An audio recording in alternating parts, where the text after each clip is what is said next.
Good morning, everyone. Next chapter, chapter number 5, The Meeting Pool. Adapted from The Meeting Pool by Ruskin Bond. Ruskin bond की novel में से लिया गया है. The meeting pool एक short story है. Ruskin Bond is the author of hundreds of stories, poems and novels. His writings are deeply influenced by his life spent in the foothills of the Himalayas. He writes straight from the heart about what he cares for most. His adapted family, the valleys, the mountains, rivers, the roads, villages and small tea stalls and many such simple things.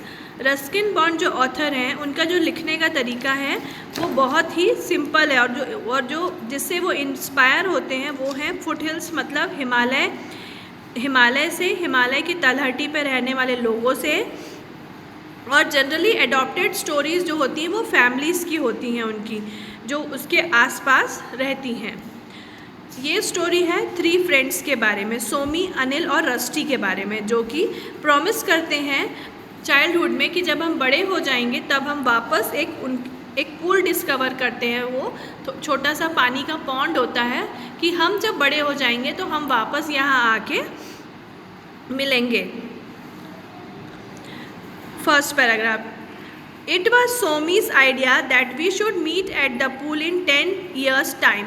Somi जो है इन तीनों में से वो decide करता है कि जब हर 10 साल के टाइम में हम इस पूल में वापस मिलेंगे, ज़रूर कहीं पे भी जब हम रहें.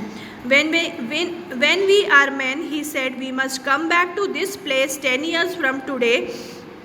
Rusty at midday on the 5th of April 1964. We must return to the pool no matter where we are or what we are doing. We must meet at the pool. वो एक दिन और डिसाइड उस दिन से करते हैं कि उस दिन हम इस पूल में वापस सब मिलेंगे. Promise, I said. Promise, said Anil. तीनों ने एक दूसरे से प्रॉमिस किया, definitely we will meet after 10 years at the same place. It was a schoolboy pledge and made it deadly earnest. As boys we usually mean the things we say, and so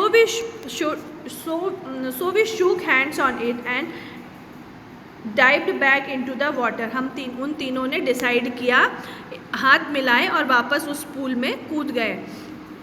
The pool had been my discovery. I remembered that it was going to rain. I could see the rain moving across the foothills and I could smell it on the breeze. But instead of turning homewards, I pushed my way through the leaves and brambles that grew across the forest path.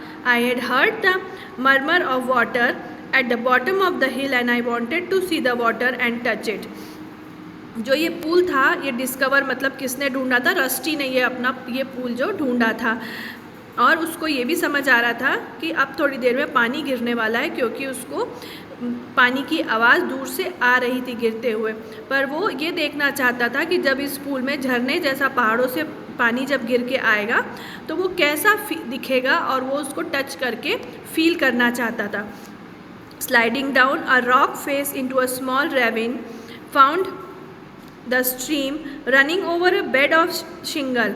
Water trickled down from the hillside from amongst ferns and grasses and wild prime roses. The rocks beside the stream were smooth and some of them were grey and some yellow. A small waterfall came down the rocks and formed a deep round pool of apple green water. When I saw the pool, I turned and ran back to town because I wanted to tell others. जब उन्होंने देखा कि वहाँ से जब पहाड़ों में पानी गिरा और 2 पत्थरों के बीच से होता हुआ पानी जब उस पूल पे आया तो इतना सुंदर लग रहा था, क्योंकि उसके आसपास फर्न्स लगे हुए थे. फर्न्स एक टाइप की ग्रासेस होती हैं, और ग्रासेस थी वाइल्ड प्राइम रोजेस, जंगली छोटे छोटे फूल लगे हुए थे, और उनके बीच में से पानी जब बह के आ रहा था तो it was looking such beautiful. तो वो इतना खुश हो गया कि वो चाहता था जाके वो अपनी इस डिस्कवरी के बारे में सबको बताए. Anil and Somi were my closest friend. Anil lived in crowded lane of the Dilaram Bazaar. He was wild, moody and impulsive but had a certain charm. Somi, on the other hand, was gentle in his way, but he took like Anil had a sense of fun.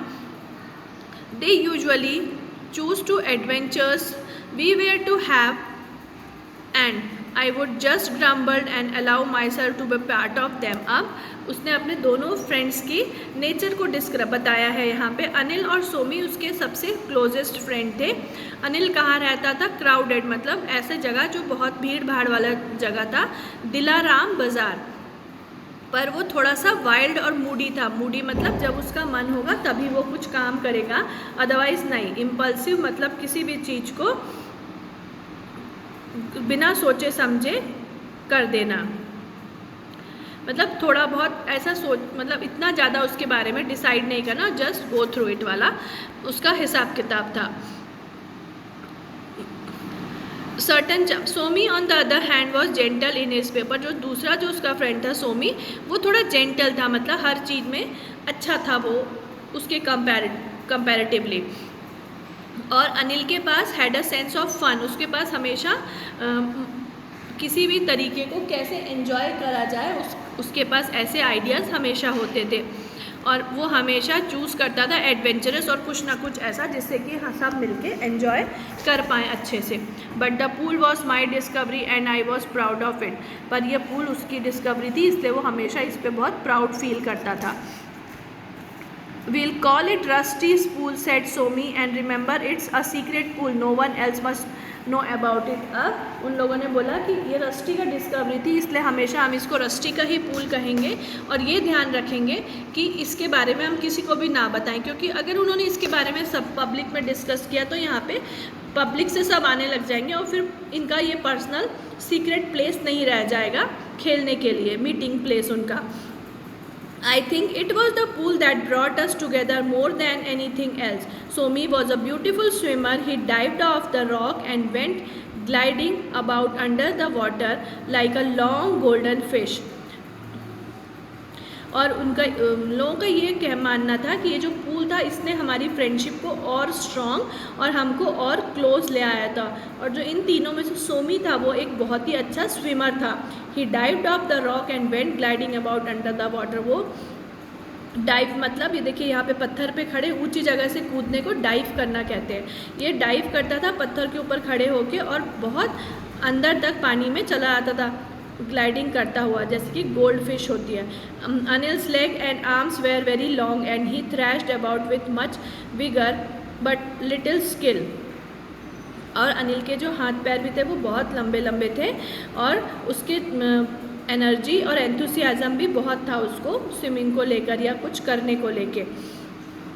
I could dive off a rock too but I usually landed on my stomach. वो कहने लगा rusty की मुझे भी बहुत शौक था dive करने का, पर वो कभी भी पानी के अंदर नहीं जा पाता था, हमेशा पानी के ऊपर पेट के बल वो गिर जाता था, मतलब उसका डाइव फेल हो जाता था। There were slim silver fish in the water of the stream. At first we tried catching them with a line, but then soon the art of taking the bait without being caught on the hook. Next we found a bedsheet. Anil removed it from his mother's laundry and we stretched it across one ends of the stream, but the fish would not come anywhere near. अब जो ये water pond था इसमें silver fishes थी बहुत सारी सुंदर। इन लोगों ने डिसाइड किया कि हम इसको कैसे पकड़ेंगे। तो अब इनके पास फिशिंग हुक तो था नहीं, तो ये अपने घर से एक चादर लेके आते हैं और उसको पकड़ लेते हैं और कोशिश करते हैं कि उसमें थोड़ी सी मछलियाँ आके फंस जाएं। Paragraph 13। Then there were other activities at the pool, wrestling and buffalo rides.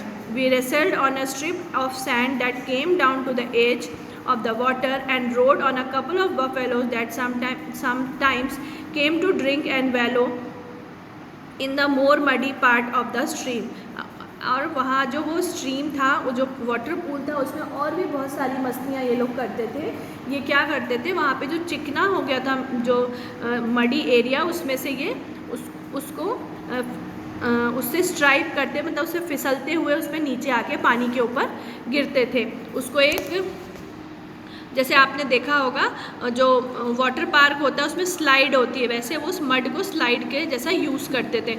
और कभी कभी इनको वहाँ पे बफेलोज भी मिल जाती थी जो उस मडी वाटर में थोड़ा देर के लिए पानी पीने को आती थी या वहाँ पे वो रुक जाती थी, तो ये उनके ऊपर राइड भी करते थे।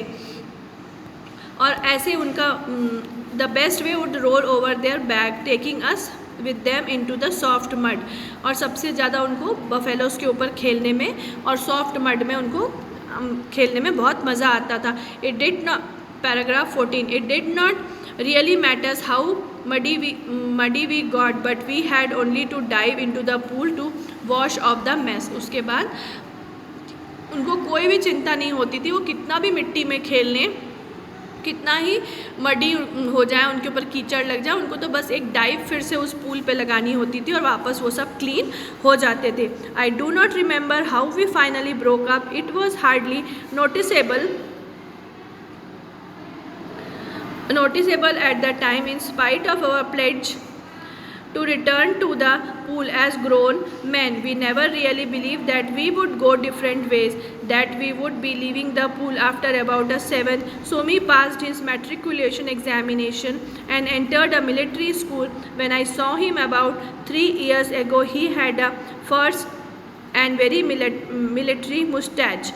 अब उसने बोला I do not remember how we finally, हम उसको पता ही नहीं चला कि कब हम सब धीरे धीरे अलग हो गए।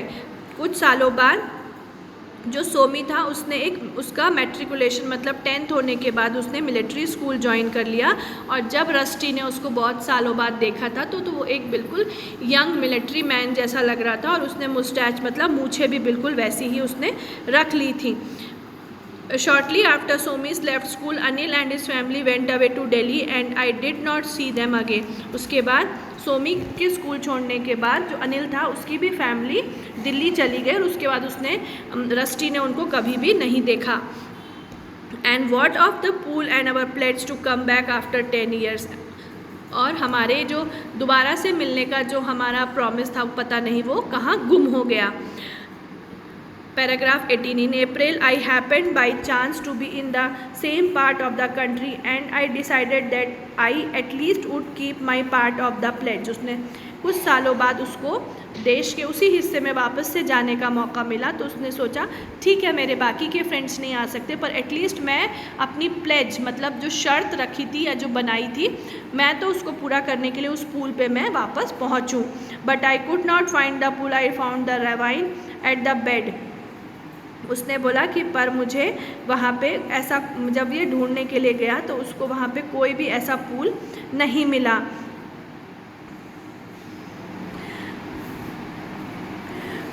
I found the ravine and the bed of shingle but there was no water। उसने वहाँ पे ऐसा गहरा गड्ढा देखा और पर वहाँ पे कोई भी पानी नहीं था। The stream had changed its course just as we had changed ours। I waited in the ravine for 2 or 3 hours but no one came। वो जो वहाँ पे था वो सूखा एक गड्ढा जैसा बन गया था वहाँ पे, पर वहाँ पे वो बहुत देर वेट किया पर वहाँ पे कोई भी नहीं आया। Suppose I was foolish of me to expect anyone. Somi must have been with his unit. Anil occupied with the business of leaving probably. The both had families. I was the only one who had not really grown up। उसने सोचा सोमी तो अब अपनी group मतलब उसने तो army join कर लिया होगा, वो अपनी यूनिट के साथ होगा, और जो अनिल था वो तो अब बड़ा बिजनेसमैन बन गया होगा और इन सब की फैमिलीज़ होंगी। मैं ही एक ऐसा हूँ जो उस समय को भूल नहीं पाया हूँ या मैं बढ़ नहीं पाया हूँ उससे आगे। I turned away disappointed and with a dull ache in my heart. मतलब एक भारी हृदय के साथ उसने वहाँ से चलना ही ठीक समझा। But I had not gone far when I heard the splashing of water on the shouting of boys and pushing my way through a thicket। I found another stream and another pool and half a dozen of boys splashing about in the water। पर जैसे ही वो वहाँ से मुड़ा तो उसको वहाँ से कुछ बच्चों की पानी में स्प्लैश मतलब खेलने की आवाज़ आई, और उसने जब देखा तो कुछ आधा डज़न मतलब 6 या 7 बॉयज़ वहाँ पे पानी में बहुत एंजॉय कर रहे थे और खेल रहे थे। They did not see me, I kept in a shadow of the tree and watch them playing but I did not really see them. I was seeing Somi and Anil and the comfort-loving buffaloes, and I stood there for nearly an hour, my spirit romping again in the shallows of our secret pool. पर वहाँ पे इतने सारे बच्चों के बाद भी उसको वहाँ पे वो बच्चों का चेहरा नहीं दिख रहा था, उसको अपने फ्रेंड्स ढूंढ रहा था वो उन बच्चों में। उसने बहुत कोशिश की और उसको वो बफेलोज़ भी याद आ रही थी जिनके साथ वो राइड करते थे और बहुत एंजॉय करते थे, पर उसके फ्रेंड्स वहाँ पे नहीं थे। पर उसको इस बात की खुशी थी कि चलो यहाँ पे एक स्ट्रीम है, एक छोटा सा पॉन्ड है जहाँ अभी भी बच्चे खेलते हैं और एंजॉय करते हैं। तो this is the end of the chapter. Right the word meaning of the chapter in your copy. Okay, have a good day. Thank you.